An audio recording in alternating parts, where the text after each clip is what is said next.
يا حمص يا حمص صبرك نصرنا فتصبري، فالحرب حرب عقيدة وستنصري، وثقي بأن الله ينصر حزبه ولجنة الفردوس هيا شمري.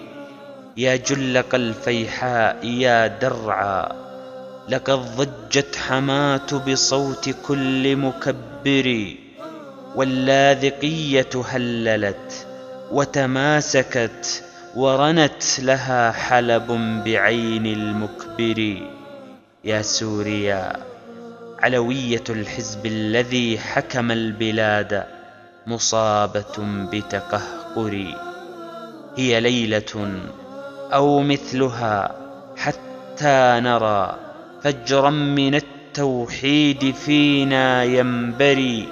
يا غيمة هتفت رعود إبائها، قد آن فوق ربوعنا أن تمطري، كي يرتوي الزيتون من ماء الهدى ونظلل الدنيا بغصن مثمر، وتعود للشام العريق حضارة لم تنحني رغم العصور لقيصر.